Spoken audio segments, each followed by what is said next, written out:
ये जहालत ख़त्म करनी पड़ेगी, आपको तालीम देनी पड़ेगी, और तालीम देने के लिए आपको उस्ताद ढूंढने पड़ेंगे। आपकी यूनिवर्सिटी कॉलेजों में जो अफराद पढ़ा रहे हैं वो उस्ताद नहीं हैं, वो कॉलेज और स्कूल के नौकर हैं जो नौकरी करने आते हैं और तनख्वाह लेके चले जाते हैं। आपको उस्ताद की एक नस्ल पैदा करनी पड़ेगी। मैं कहाँ से आपको ढूंढे बताती एक्चुअली वो हूँ, उस्ताद?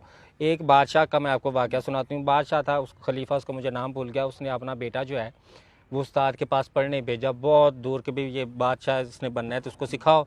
तो उस्ताद ने जाते रख के उसके मुंह पे थप्पड़ मारा। अब वो बादशाह का बेटा शहजादा सोचे, उसको एक उस्ताद ने थप्पड़ मार दिया। यहाँ पे तो जरदारी के बेटे को थप्पड़ मारें, उस्ताद की सारी नस्ल गायब हो जाएगी, नज़र नहीं आएगी कि इस पाकिस्तान में थी भी कि नहीं, डाटा भी नहीं मिलेगा। उस बादशाह के बेटे ने जब थप्पड़ पड़ा तो वो खामोश हो गया। 18 साल उसने तरबियत की। 18 साल बाद बादशाह को पैगाम भिजवाया कि भाई आपका बेटा बादशाह बनने के काबिल हो गया, इसको ले जाए। बादशाह वो बन गया, जाके उसे तख्त पे बिठाया। उसने सबसे पहले कहा मेरे उस्ताद को तलब करो। उस्ताद आया, उसने कहा मुझे ये बताएं जब मैं पहली दफ़ा आया था तो थप्पड़ क्यों मारा था मेरे मुंह पे। तो उस्ताद मुस्कुराया, उसने कहा बेटा मैं ये बताना चाहता था कि मजलूम के साथ की हुई ज़्यादती उसे भूलती नहीं है। मैंने 18 साल हो गए, तुम्हें वो थप्पड़ की गूंज आज भी याद है, तो तुम आज बादशाह हो तो किसी के साथ ऐसी ज़्यादती ना करना, ऐसा थप्पड़ ना मारना जो उसको 20 साल तक याद रहे। वो उस्ताद हमें चाहिए, वो जो सिखाने वाले उस्ताद थे ना, वो उस्ताद हमें चाहिए। हमें नौकर नहीं चाहिए कि भाई मैंने एमएससी की है, एमएससी करने के बाद मुझे नौकरी नहीं मिल रही, मैंने कॉलेज में एडमिशन ले लिया है, वहाँ पे प्रोफेसर के तौर पे मैं पढ़ाने जा रही हूँ, मुझे नहीं पता बच्चों की तरबियत करनी है, मुझे नहीं पता ये क्या करना है। मुझे ये पता है कि वहाँ बैठ के मैंने खुद भी टिकटॉक बनाना है, उन बच्चों के भी टिकटॉक बनाना है। एलेक्स भट्टी पंजाब कॉलेज के अंदर से एक नमूना निकला है। उसका क्या किरदार है माशरे में, उसको इतना क्यों सराहा जा रहा है, आप और मैं क्यों सराह रहे हैं। साइलेंट गर्ल के नाम से कोई लड़की है पता नहीं, उसको क्यों सराहते हैं आप। खैर मैं जन्नत मिर्ज़ा को, चल जन्नत मिर्ज़ा का तो सुना होगा ना, क्यों सराहते हैं जन्नत मिर्ज़ा को। किस चीज़, कौन सी चीज़ है जिसके ऊपर हम उसको सराह रहे हैं। हम लोग जहालत की इंतहा पे और हमारे पास उस्ताद नहीं है। देखें मैं जूली, बार बार कहूँगी हमारे पास उस्ताद देखें नहीं है। जूली, अल्लाह कुरान में फरमाता है कि अक्सरियत जाहिलों की है। अब क्या करें हम लोग? नहीं, देखें जो जाहिल होता है ना वो इल्म हासिल कर सकता है, हम्म, ठीक है। ये तासुर बना लेना कि जाहिल सारी ज़िंदगी जाहिल रहेगा, उसको इल्म देने की ज़रूरत नहीं। जाहिल जो है वो गौर व फिक्र की जब आदत जाहिल को डालेंगे ना, कैसे डालें सोसाइटी को आदत? उस्ताद डालेगा ना। अब देखें गौर व फिक्र की बात को हमें मैं उस्ताद आपको बनाने हैं तो छोटी सी जूली मिसाल, कैसे? छोटी सी मिसाल उस्ताद बनने की। मैंने थोड़ी देर पहले, चंद देर पहले मैं एक आदमी से बहस कर रही थी, तो मैंने कहा तवाइफ अच्छी औरत है कि बुरी। उसने कहा बुरी औरत है।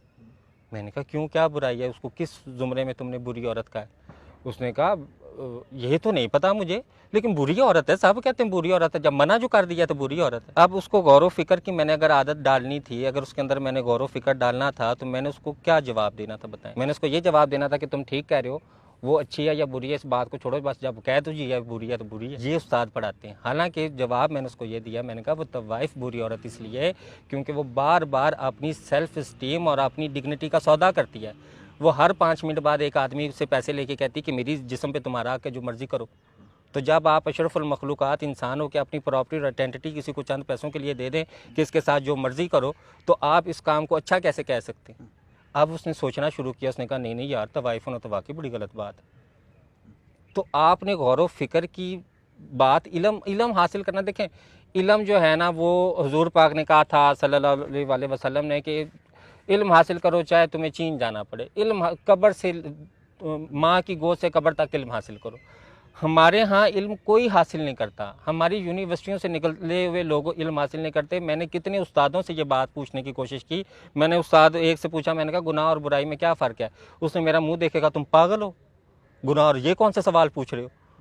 एक इंसान से मैंने जाके ये बात की, मैंने कहा यार ये जो नातें आजकल पढ़ते हैं तौबा अस्तगफिरुल्लाह, इन नातों की मुझे कुछ समझ नहीं आती। उसने कहा तुम दीन से निकाले हुए हो, तौबा तौबा तौबा तौबा, तुम दीन की बेरुमती कर रहे हो। तो ऐसे जाहिल लोगों को माशरे में निकालना ज़रूरी है, ऐसे माशरे में जाहिल लोगों को रोकना ज़रूरी है। हमारे यहाँ एक सबसे बड़ा कॉन्सेप्ट जो है ना जहालत का, वो पता क्या है, जूली सारे तो बुरे नहीं है।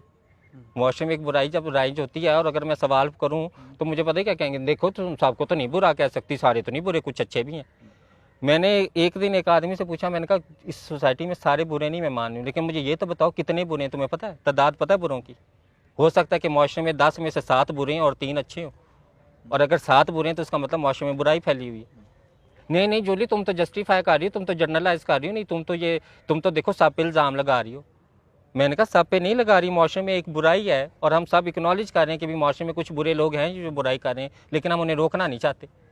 तुम और मैं बैठ के कहते हैं दफ़ा करो, हमें क्या ज़रूरत है, होने दो। तो जब हम होने देंगे तो ऐसा ही होगा। हमारे यहाँ रेपिस्ट कितने ज़्यादा हैं, हमारे यहाँ हर बंदे के ज़हन में सेक्स घुसा हुआ है। हर बंदा जो है आ जाके या किसी बच्चे को पड़ जाता है, या किसी औरत को पड़ जाता है, या किसी जानवर को पड़ जाता है।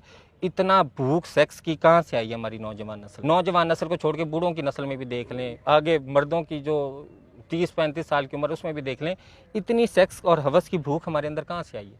हमारे यहाँ खाली दिमाग शैतान का घर है, हमारे खाली दिमाग हैं और उन खाली दिमागों के अंदर शैतान ने भूसा भर दिया है। हमारे माँ बाप तरबियत ही नहीं करते बच्चों की। हमारे माँ बाप को एक चीज़ चाहिए, वो है कि ये अच्छा मुस्तकबिल, जो अच्छा मुस्तकबिल है उनकी नज़र में अच्छा मुस्तकबिल ज़्यादा पैसा कमाना।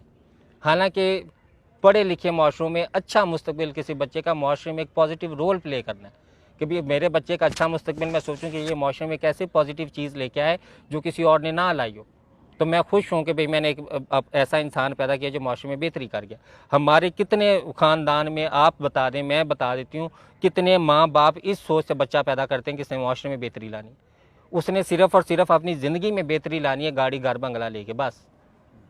तो जब हमारे पास प्रोडक्टिव सोच वाली नस्ल ही पैदा नहीं होती, जब हमारे माँ बाप, आपको पता है ना कि पहले वक्त में औरतें बच्चा पैदा करती थी तो कहती थी मैं तो अपना बच्चा जंग लई लड़न नहीं पैदा किया वा, मोहम्मद बिन कासिम, मैं अपना बच्चा पैदा किया वा कि भाई वो मुल्क तो लड़ेगा, वो लड़ेगा, वो हक हासिल करेगा, फलाना करेगा। आजकल की माएँ क्यों नहीं पैदा करती? पिछले वक्त की माँ जो है वो अपने बच्चे को सिखा रही बेटा झूठ ना बोलना, बेटा चोरी ना करना है। चोर पकड़ लेते हैं, वो बुजुर्ग का वाक़या ना कि चोर पकड़ लेते हैं तो वो कहते हैं भी तुम्हारे पास पैसे हैं, तो उसने कहा जी मैंने जेब के अंदर सीए में कमीज़ के अंदर। उसने कहा तुमने सच क्यों बताया? उसने कहा जी मेरी माँ ने कहा था झूठ ना बोलना। आज कितनी माएँ ये बच्चों को सिखाती हैं?